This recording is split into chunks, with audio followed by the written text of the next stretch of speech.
Hey folks, welcome back to FreepCast, your weekly Mankato news podcast. My name is Casey Eck, and I'm here with managing editor of the Free Press, Joe Spear. Joe, how's it going today? Good, Casey, good. Yeah, a little cold out there for everybody today. Just reminding us of Minnesota winter and what it's like. We always have to be reminded of that every once in a while. But a lot of news going on and a lot of interesting things to talk about this week. Big news out of City Hall, and then we've got some really big news about Good Counsel Hill, being sold to a housing group for housing and some other things. So we're always on top of these stories, and it's great to talk about them. The thing, we did a nice Mark Fischenich, a longtime reporter here at the Free Press, did a really in-depth story on fees that City Hall charges developers when they block a sidewalk or they block a street. And we came across this story because one of the developers was, kind of asking for a discount again. And this has kind of been a common practice, it sounds like, over the years, except there was one problem with it. The city council really didn't know about it. The staff was kind of doing it and kind of took it on their own. And Mark's lengthy story investigated all these fees that were discounted, and they came to be in the hundreds of thousands of dollars over the years. And our story just brought up that many of the city council people did not know this was happening. And Susan Arnst, the city manager, kind of came across it. It's not really clear how long she knew what was going on, but did talk about it to her credit, and did say, these fees should have been going through to city council.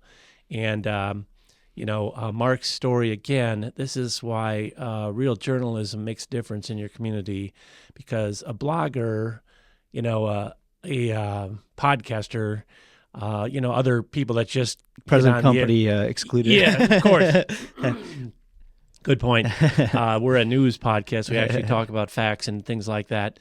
So, but these lone rangers, so to speak, they're not going to be at City Hall every week. They're not going to be at City Hall every year, right, like and Mark has been for 35 years. Yeah, and when I was reading that story, it reminded me of just kind of old school newspaper reporting. Those little details that maybe something like that would have just got brought up during a work session that just kind of goes as a kind of passing comment, but somebody who's as experienced as Mark can really tune into those things that really perk your ears and go, wait a minute.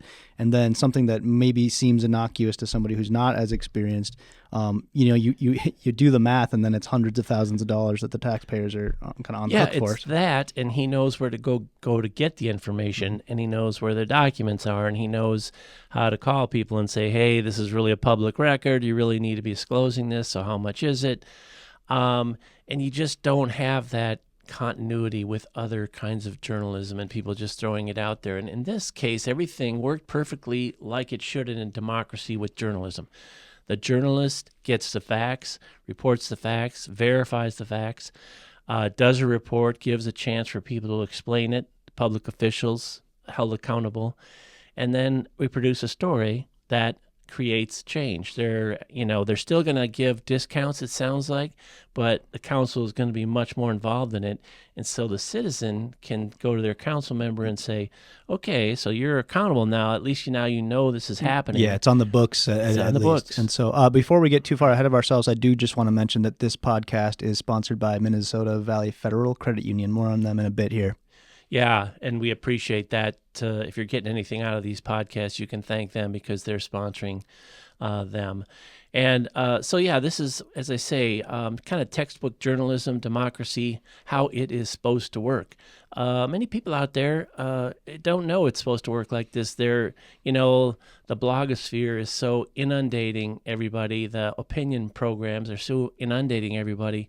We often don't get a chance to see how local journalism works and why we're here and why we do it and why we put the resources into it and why we need your support. And we need support of people like Minnesota Valley.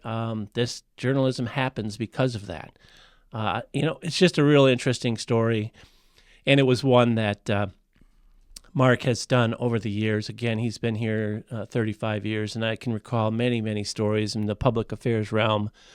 Highway 14 comes to mind, where he was the lead reporter on this in 2010, where he started showing all the accidents and how they were higher than the state average, and yet the MnDOT had not had the roadway on their list for 20 years, and we immediately changed that with our several day in-depth story. I just revisited it last year when I was at the M&A convention, and how like the next year after we did that, they started allocating money to widen Highway 14 between here and Nicollet. And our reporting was a big part of that. It just brought to light, again, the facts that are not easy to unearth. And they take time, and it takes effort. It also makes you feel for those communities across Minnesota and really the country that don't have a newspaper anymore. And, the smaller towns in particular are really suffering from a lot of that. And so it just goes to show the importance of just digging into something that, honestly was kind of in plain sight in the case of Mark's most recent story.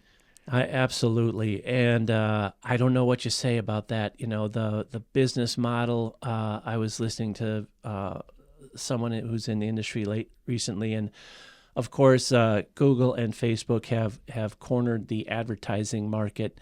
And, if you want to, people at the Kiwanis meeting or whatever ask me what they can do to support. Well, if you go patronize a business, ask them why they're not advertising and supporting the free press.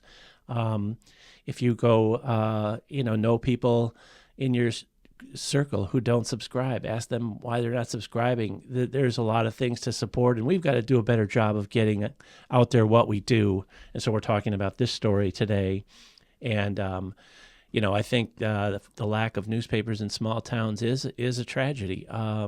It is difficult, and they have smaller and smaller staffs to cover the same thing. Your county board, your city council, a county board, a city council is the same everywhere. They make decisions about money. And you're talking about hundreds of millions, maybe approaching the billions of dollars between the entities, that are going to be unaccounted for if there's not a little bit of a spotlight on them every now and again.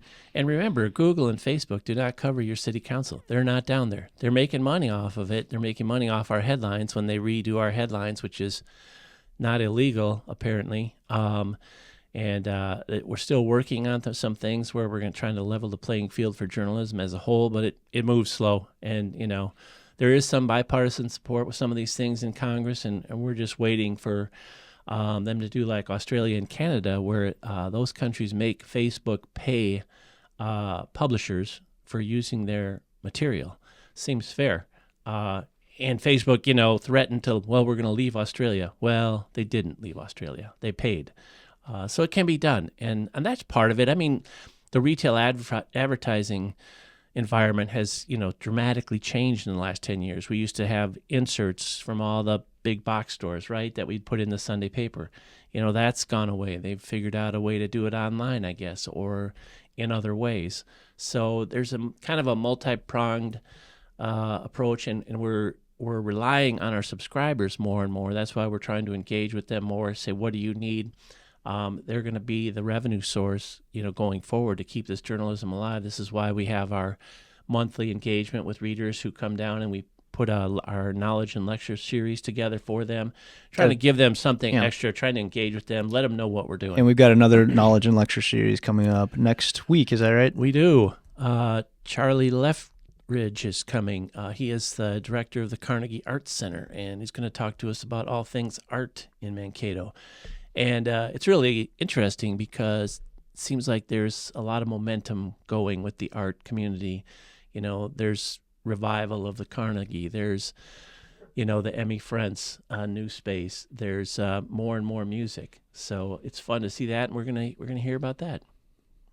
Any other headlines we want to dig into? Well, I think the Good Counsel news is very big. I think that broke maybe last Friday when Southwest Minnesota Housing Partnership has made an agreement with the School Sisters of Notre Dame to purchase the campus, various parts of it. Loyola High School will still be there, and that's all separate. But they're going to redevelop the campus into some housing, some affordable housing, some assisted living. And the great thing about that story is they're going to keep the chapel and the stairs, the famous stairs, we can talk about that, open to the public. So that's a beautiful chapel up there, and you'd hate to see anything happen to that. And I know the I forget her name. She's a woodworker sister up there. She still has her space, and that's cool. So it's really a big development. It's a little unusual, I think, for a Southwest Minnesota Housing Partnership. They do affordable housing. They do apartments. They work with government grants a lot all over Southwest Minnesota, and they've got projects already in the Mankato area. So they've got a reputation of working with these things, and the school sisters. Beautiful piece of land. I know it well. I went to school at Lowell. That's right. And so I know the land. You were there well, every day. So, that's right. And so, it will be exciting. And so maybe, for many folks who aren't up to date on the whole saga of that place, maybe we can bring them up to date slightly on kind of where this story is landing in the context of its history. Right. Well, at first, Mike Drummer came in with a proposal to take over do a similar thing with housing, but he was working in partnership with Adult and Teen Challenge, which is a statewide, and I'm not sure if they're national, rehabilitation, addiction, recovery program. And they have sites all over Minnesota, and I think they really wanted one in Mankato. And then we covered the public meeting where there was opposition from stakeholders at Loyola High School. Basically didn't think it was good to have a rehab facility near a high school. I'm kind of surprised. We at the Free Press editorial board in our opinion page, we supported the Drummer development, thought it was a good idea. But, people who are in business decided it wasn't a thing to do right now. So this appears to be a much better proposal. I haven't heard any vocal opposition to it yet. So that's the background. And again, all of this in Free Press Stories of the Past. So if you really want to know what's going on, past, present, and future, subscribe to our journalism. Did you want to mention our sponsor yet again? Yeah, great sponsor, Minnesota Valley Federal Credit Union. They happily serve those who live and work or do business in Blue Earth, Nicollet, LeSueur, Waseca, Brown, or Watonwan counties since 1934. So 10 years, they're going to be 100 years old. Yeah, and they've been a sponsor or a advertiser in our paper and our now multimedia products for a long time now. So absolutely, and we appreciate their business and their support. I think some of the other things going on in Mankato, we had another, just quickly hit the news headlines, we had another sentencing for someone who played a role in a roommate's fatal overdose with fentanyl. Again, it was a little, I think it was mostly probation. And these cases are coming before the courts more and more and more, and we're finding out people are maybe not getting the sentence most people think they should get because they didn't know about fentanyl. They didn't know about the dangers of fentanyl, how one small piece can kill you. So there's a lot of uncertainty. At some point, and it's people take other drugs they think are other drugs, and they're laced with fentanyl. So it's a big issue, and it's getting national attention, of course, as well. But we're always following up on that story, always following cases so you can know. And we've got on our podcast, we've had people talk about fentanyl. You can look up the back episodes. Yeah, we had a extended conversation with a gentleman named Ricky Necessary Jr. who had a really compelling story. He in fact had overdosed, I believe, twice in one day, if I remember correctly. Yeah, it was numerous overdoses, and he certainly was in there and was going through drug court. And we invite people like that to come on and talk about the issue because it raises awareness how serious it is. And I know we've heard from families where we've done stories about their loved ones, losing their loved ones, and they appreciate the publicity and, just the raising awareness of how dangerous this is, because if it happens to your family member, you want everybody else to know about it and not, warn your kids and warn your loved ones about, doing some of this stuff. So that's continuing, and we will continue to be the authority, I think, on that as far as news on the fentanyl issues and working with authorities and people in the rehab areas. Had a big flu season, I guess. It's worse than ever. I got my flu shot, so I'm not worried about it too much. Hopefully it will die down. And Beans Coffee House is doing a little switch over, right? You covered that. Yeah, so we're the neutral grounds right on Belgrade in lower North Mankato, just across the bridge from Mankato. Neutral Grounds was a retailer for a long time in that area, beloved by the public, boutique items available there. And earlier this week, they announced that they would be closing their doors for good in selling it to the folks who own Beans Coffee House, the coffee shop that's front of house there.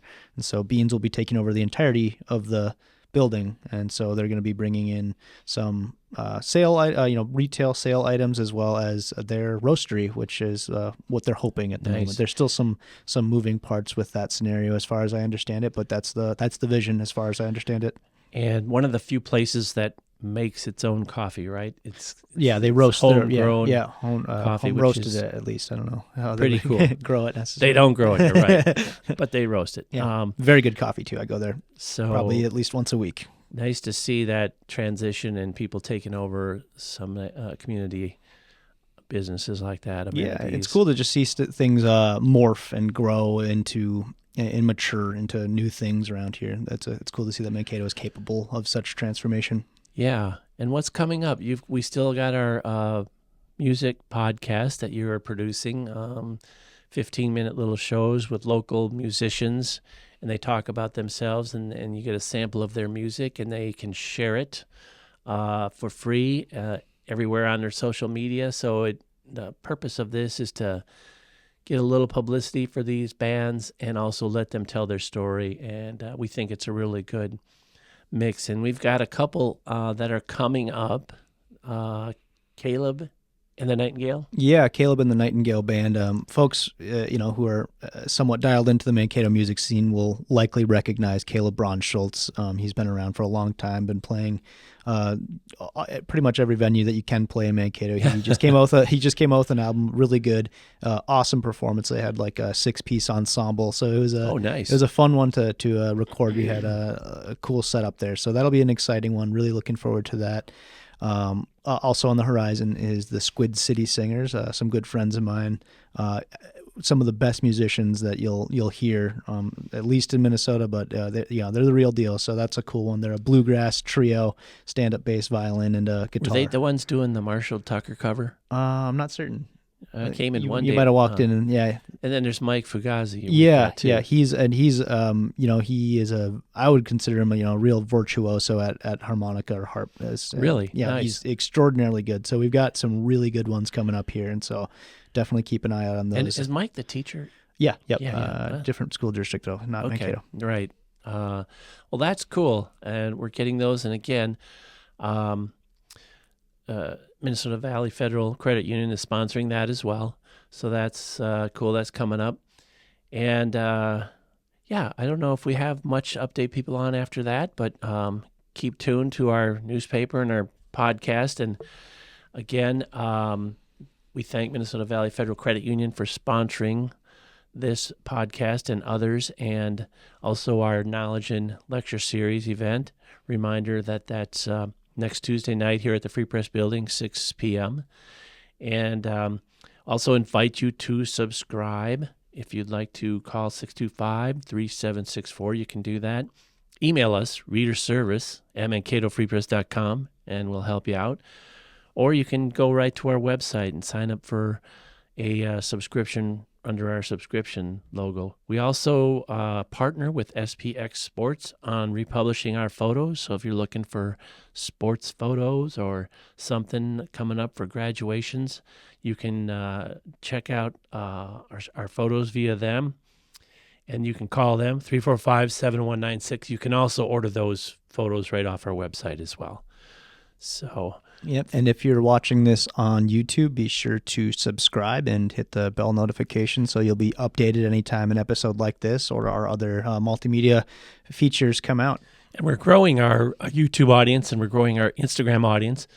I know Holly Marie Moore is helping us with that. And there's some of our reels are on Instagram, so you see bits and pieces of the show and some of links to our stories. So if you're an Instagram person, you can access some of that. Yep, and that's our way of reaching you, but it's also your way of reaching us. Feel free to reach out, send us a message on any of those platforms, and we'd love to hear what you have to say. And maybe you have a guest idea for podcasts or video ideas. That's all on the table. Or if you have a story idea or a music idea, you can notify us at editor@mankatofreepress.com, email, and they could email you directly as well for if they are interested in the music series. Yep, that's just CaseyEck@mankatofreepress.com. All right. Thanks for listening, folks. We'll see you next time. Have a good day.